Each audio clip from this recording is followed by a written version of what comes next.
56 दिनों से आसाराम का बेटा नारायण साईं फरार है। उस पर यौन शोषण का आरोप है, लेकिन अब लगता है कि नारायण साईं ने पुलिस को चकमा देने का एक नया तरीका खोज लिया है। नारायण साईं अब डबल रोल में आ गया है, एक जगह पर दो नारायण साईं। आज हम आपके सामने नारायण साईं के इस पूरे डबल रोल का खेल बेनकाब करेंगे और बताएंगे कि आखिर क्यों पुलिस पिछले 56 दिनों से उसको पकड़ नहीं पाई है। क्या वाकई नारायण साईं ने हम शक्ल ढूंढ लिया है और उस हम शक्ल के जरिए पुलिस को बहकाने की कोशिश है। हमारे साथ खास मेहमान अखिलेश तिवारी, आसाराम समर्थक, मुंबई से जुड़ रहे हैं। गौतम कौल जी, पूर्व आईपीएस, दिल्ली से हमारे साथ जुड़ रहे हैं। चक्रपाणी जी महाराज, आसाराम समर्थक, संत महासभा के अध्यक्ष, हमारे साथ जुड़ रहे हैं दिल्ली से। अजय गौतम, जो कि सामाजिक कार्यकर्ता है, हमारे साथ जुड़ रहे हैं। मोहनलाल जी, और इनका आरोप है मोहनलाल जी का कि आसाराम ने इनकी पत्नी को गायब कराया। खास मेहमान हमारे साथ जुड़ रहे हैं। पहला सवाल चक्रपाणी जी से, जो शिद्दत से, जो एक शख्स है पूरे हिंदुस्तान में, मुझे लगता है एक ही शख्स है जो आसाराम और नारायण साईं की पैरवी करते आ रहे हैं। चक्रपाणी जी, क्या यह मुमकिन है कि नारायण साईं ने अपना हमशक्ल भी ढूंढ लिया है पुलिस को बहकाने के लिए? देखिए, हमें लगता है सुहेल जी कि आज राष्ट्रीय डिबेट करने के लिए और भी काफी मुद्दे हैं। अभी तरुण तेजपाल भी गिरफ्तार हुए हैं। अभी माननीय सुप्रीम कोर्ट के तरुण तेजपाल गिरफ्तार हुए तो उसका मुद्दा भी उठाया गया। नारायण मुद्दा है काफी। अभी हम नारायण साईं पर बात कर रहे हैं। एक शख्स जो 56 दिन से फरार है, एक शख्स जिस पर रेप का इल्जाम है, उनपे भी हुआ, और जिस प्रकार नहीं, उनपे भी वही इल्जाम है, बात करेंगे, ज्यादा पुख्ता इल्जाम है, लेकिन उसको नहीं उठाया जा रहा है। अभी जो सवाल आपसे किया गया, ये जो है ना जी चंद्रपाणी जी, हम आपसे इस मसले पर बात करेंगे। ये बात अलग है, आप पूरे हिंदुस्तान के जितने रेप के आरोपी हैं सबकी पैरवी करने के लिए आप आगे खड़े हैं। नहीं, आप जितने संत हैं उनके विरोधी हैं, और आप जितने जो भी मजबूत कुर्सी में बैठा है उसका आप नाम चक्रपाणी जी है, क्या नाम लेने में आपको शर्म आती है? नहीं, आप जो ताकतवर लोग हैं उनके खिलाफ आप कार्य नहीं करेंगे। आप सब लोग एक अंतर्राष्ट्रीय साजिश के शिकार हो चुके हैं। कमीशन एजेंट की भाषा क्यों बोल रहे हैं? जो आपसे पूछा जाए वो बात बताइए ना। देखो, ये जो कमीशन एजेंट, ये जो कमीशन की बात कर रही है, ये जो बंदर है अपने माल को सब अच्छा कहता है। ये मैं तो पीड़ित हूँ, आपको जो कहना है कहिए, मैं सुनने के लिए आया हूँ। मैंने आपने कहा था मैं सीबीआई जांच भी मांगा, लेकिन आप लोग जो है बात को घुमाना जानते हैं। एक ब्रोकर की भाषा बोलते हैं, एक कमीशन एजेंट की भाषा बोलते हैं। सत्यता बोलिए ना, जो आपसे आज का विषय है। क्यों गाड़ी लेके भागा है? देखो, गाड़ी लेके भागा तो जो उसमें पकड़ा गया, ये जो व्यक्ति उसने क्राइम किया, उसको भी गिरफ्तारी होनी चाहिए, उसको भी सजा होनी चाहिए। सुहेल से भागा, सुहेल चक्रपाणी जी जवाब दीजिए। आदमी, ये जो आदमी बात कीजिए ना। चक्रपाणी जी, आपके साथ दिक्कत ये है, जो आपसे सवाल पूछा जाता है आप उसका जवाब ना देकर इधर उधर की बातें करने लगते हैं। मेरा सिर्फ मकसद ये है आप सवाल का सटीक जवाब दें। सुहेल जी, ये बंदर का हाथी का कुछ भी, ये बीच में बोलो कि बोलना बंद करे। ये वृंदावन है, जो भी ये क्या नाम है इसका, लाल बाबा। चक्रपाणी जी, लगातार ये खबरें आ रही है कि वो शक्ल बदल रहा है, वो अपना भेष बदल रहा है, नारायण साईं अपना रूप बदल रहा है। पत्नी को नहीं तो रूप बदल रहा है, तो आपको जब इतना पता है तो गिरफ्तार कर लो ना। आप अपनी मीडिया के पुलिस खोली थी, आप अपनी स्थापना कर लो, पुलिस का काम भी आप करो, थाने बना लो, आप अपनी रजिस्टर आप खुद कराओ, निर्णय कार्यपालिका खुद आप कमीशन एजेंट की भाषा नहीं बोल सकता नहीं है विषय पर बोलिए। चक्रपाणी जी, लेकिन आप भी अधिवक्ता से कम रोल नहीं निभा रहे हैं। हमारे साथ अखिलेश तिवारी जी भी। अखिलेश जी, क्या नारायण साईं लगातार अब तक रूप बदल रहा था, वेश बदल रहा था, ये खबरें आ रही थी, लेकिन अब आगरा के पास जिस वक्त देखा गया उसके बाद एक और शख्स सामने आया, क्या ये रूप भी अख्तियार कर लिया है नारायण साईं ने? छाछ भी फूंक के पीता है। सुहेल भाई जी, नारायण साईं पर जब आज 1 महीना 52 दिन लमसम हो गया है, जहां तक आइडिया है जी, सही आइडिया उनके ऊपर जब FIR हुआ तभी से मीडिया के मित्रों ने उनको ढूंढना शुरू कर दिया। और जो उन्होंने न्यायालय में उन्होंने अपनी उपस्थिति दर्ज कराई और न्याय मांगने की उन्होंने प्रयास किया। कब उपस्थिति दर्ज कराई? कौन से न्यायालय में उपस्थिति दर्ज कराई उन्होंने? उनकी अग्रिम जमानत की अधिवक्ताओं के द्वारा न्यायालय में जाया जाता है सुहेल जी। मैं आपको बता दूं अखिलेश तिवारी जी, शायद आपको जानकारी नहीं है, के लिए उसके 28 अक्टूबर से अरेस्ट वारंट उनके खिलाफ इशू है और लगभग 56 दिन से एक शख्स फरार है, रेप का आरोपी, और आप उसकी पैरवी कर रहे हैं। जी मैं कुछ कहना, पैरवी नहीं, पहले बात तो सुनिए। यहाँ पर बात ऐसा है, स्वामी चक्रपाणी जी भी आम सभाओं में उन्होंने कहा कि नारायण साईं को कोर्ट के सामने आत्मसमर्पण करके पुलिस को अपनी सच्चाई देना चाहिए। जितने भी डिबेट कर रहे हैं, यानी आप मान रहे हैं कि नारायण साईं को आत्मसमर्पण करना चाहिए? आप मान रहे हैं नारायण साईं को आत्मसमर्पण करना चाहिए? नहीं कर रहे हैं। जी जी जी सुनिए, आपके पास आएंगे, हमारे साथ गौतम कौल जी भी जुड़े हुए पूर्व आईपीएस अधिकारी हैं। गौतम कौल जी, मेरा सवाल आपसे ये कि हिंदुस्तान की पुलिस दुनिया की बड़ी पुलिसों में से एक है और अपने आप में शर्मनाक और ताज्जुब की बात है कि आज तक हिंदुस्तान की पुलिस एक रेप के आरोपी जो कि 56 दिन से गायब है उसे पकड़ नहीं पाई।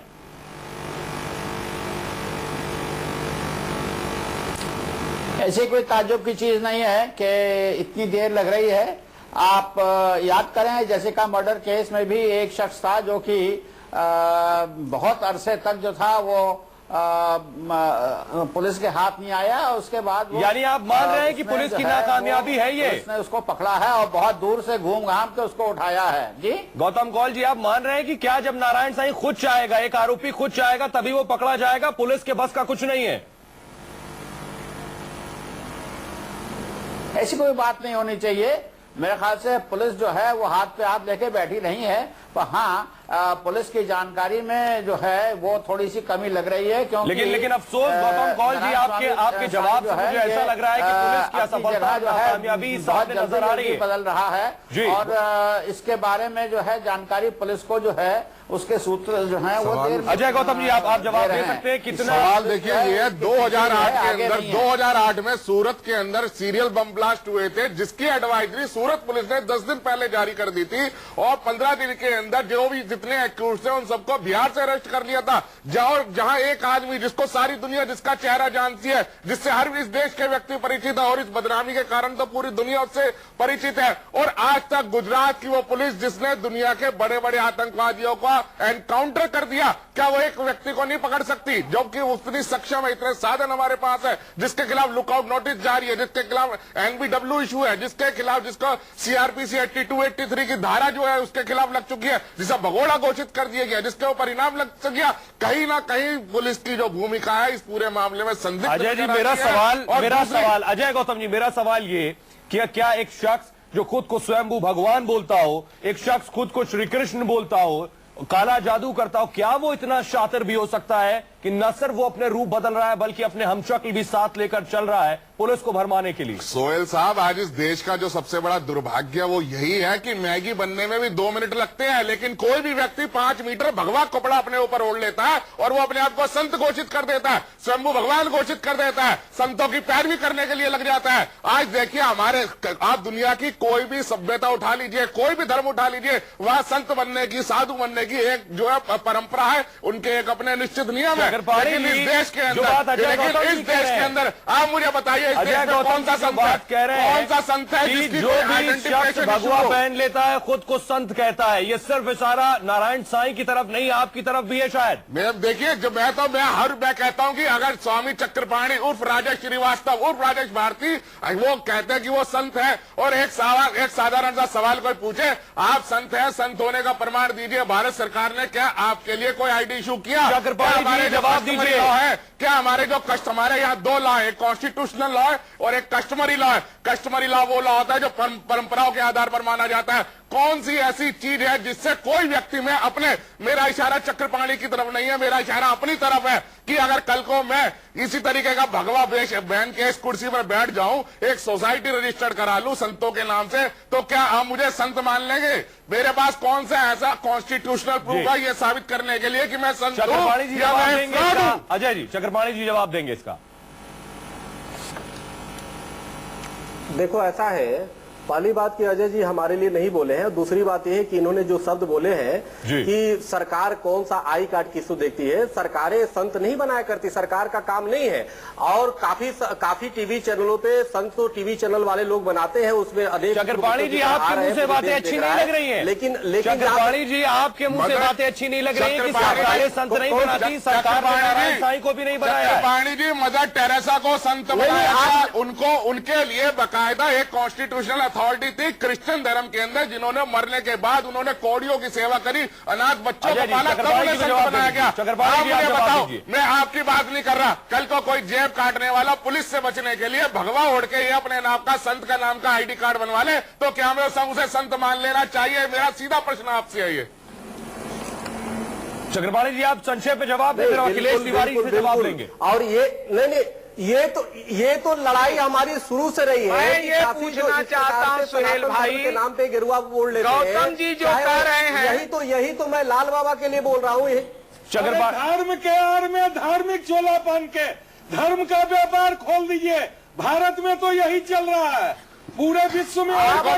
मैं लाल बाबा को ना संत मानता, ना मैं साधु मानता, सामाजिक कार्य करता हूँ। मैं दूसरी बात देश जानता है। अखिलेश जी मुझे एक बात बताइए, मैं कह रहा हूँ आश्रम नहीं खोला। एक मिनट बाबा जी,